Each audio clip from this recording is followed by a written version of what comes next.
Yo, what's poppin'? I am here starting off the Overwatch League Kickoff Clash Tournament previews for the first round. Maybe I'll try to do them as I go, but maybe not. But I'll do the first round at least. So, started off with the top of NA, the San Francisco Shock against the Washington Justice. I did a nice little graphic up here with their records at the top, who they played, their players, and their results from last season, which might be interesting to look at. So we'll just start it. San Francisco Shock, top seed, 6-0 against the Washington Justice, who are the 8th seed, which is the bottom seed in the tournament, 3-3 with a 0 map differential. Shock having a 13 map differential. So coming into this, Shock beat Paris, London, Houston, New York, the Gladiators, and Vancouver, only dropping maps to a map to Houston and to the XL and to the Vancouver Titans, and of course the 5 map banger where they reverse swept the LA Gladiators. So looking at the schedule, for people who made it into the tournament, they beat Houston and the Gladiators. Everyone else they played did not make it into the tournament. So 2 out of 6 teams are in the top 8 out of 13. So not the strongest schedule, but compared to the Washington Justice, at least not the strongest. Because Washington go 3-3, but they 1, 2, 3, 4 out of 6 games they play against people who have also made the tournament. Going 3-1 against Toronto, 3-0 against Dallas, beating the Reign 3-0, beating Paris 3-1, losing to Boston 3-1, and beating Florida 3-1. So,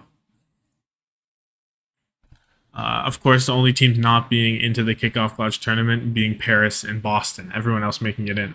So you would think, oh, Washington have a stronger schedule that we're up against, whereas the Shock did not. But not sure how much that'll really. Just a nice thing to keep in mind when looking at their records, maybe. Anyway, so of course, Shock fielding Violet, Kaluge, Finn, Kilo, and Proper most often. Sam coming in every now and then, but we haven't seen him really be a core member of this roster. I would say he's come in. He was there the first week. He came in against Vancouver a little bit, but I don't foresee him coming in when it really matters. I kind of think Proper Kilo will be their go-to, especially in the soldier based meta. And then Washington Justice playing Happy, Krillin, Mag, Opener, and Decay most often with Assassin. Or not really, Assassin hasn't really seen that much playtime, but Kalios, Assassin, and Vigilante haven't seen much playtime. Vigilante isn't of age yet, so whatever. He's there, but he's not actually playing, unable to. Not like Krillin has been an issue with this team. Krillin's been maybe a strong spot for this team, to be honest. So there's that. Last season, we have the Shock never making it to Hawaii, actually. People forget that the Shock, yeah, they've won back-to-back championships, but last season, really, really a bad season for them by most standards. They finished 4th in the playoffs. They finished 6th in the regular season, and they don't make it at all to Hawaii in any of the tournaments, losing to Atlanta and Dallas and the Gladiators. So maybe a poor season for the Shock. Whereas Washington, they also did not make it to any tournaments, any of the Hawaii. Only 2 teams made it to a tournament from a region, right? But they didn't make it. They didn't even make it into the qualifying round to get to Hawaii in the June Joust. So not even there. Or the Countdown Cup. Shock not making it in the Summer Showdown. And then in the playoffs, they finished 7th to 8th, losing to Atlanta. So both these teams lose out to Atlanta last season's playoffs. So that's interesting. But the main thing here with these teams is Shock looking very strong, right? They're basically the king of monkey comps in the NA region. That's what they like to gravitate towards. The Kaluge monkey, Kilo soldier, proper on Tracer or whatever, or Genji or whatever he needs to be on. and then Finn playing the flex support, the Ana most often, and Violet on Lucio, switching over from the flex support that he's known for. And it's the same story for Washington, really. They also like the monkey comp.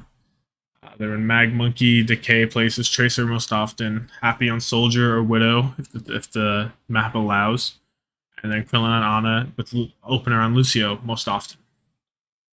Uh, so the problems with Washington, they seem to be a team that's based off of their pop-up players popping off. There's not a lot of cohesion going on.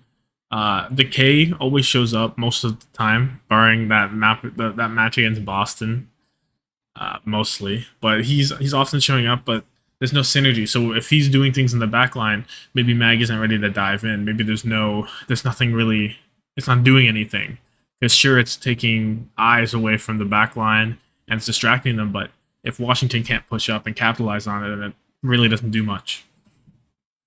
So that's their biggest problem going in is will they have the synergy they need? Will Decay, I don't want to say will he be a team player, but from the outside it looks like he is not a team player and he's just doing as much as he can like solo.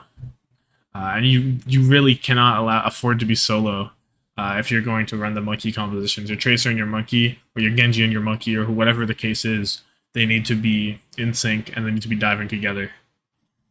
And your team needs to make use of the space you're providing. As for Shock, going back to Shock, any problems they have, there really has not been any exposed problems. Violets look decent on the Lucio. The only thing is you can maybe say, oh, maybe they're dropping maps. Like they drop a map to Vancouver because they're trolling a little bit. Maybe if they troll a little bit, they let someone into the series. I don't know if that has any truth. This team definitely still needs to prove themselves a little bit. And yeah, they beat the Glads, which is a huge step. If they don't beat Gladiators, it kind of, you have to question how good they are, really. But they do. So there shouldn't be that much question on if they're a top 2 team. There should be solidly a top 2 team despite having a weaker schedule. Anyway, that was just a brief little preview on this series. My prediction, probably Shock win. I believe the games are still first to 3, so probably Shock win in. I'll give Washington a map. I'll say Shock win in 4. But yeah, that's it for me. I'll give it a like, give it a subscribe. Share this to people if they're interested in what's going on in any matchups. So yeah, have a good one.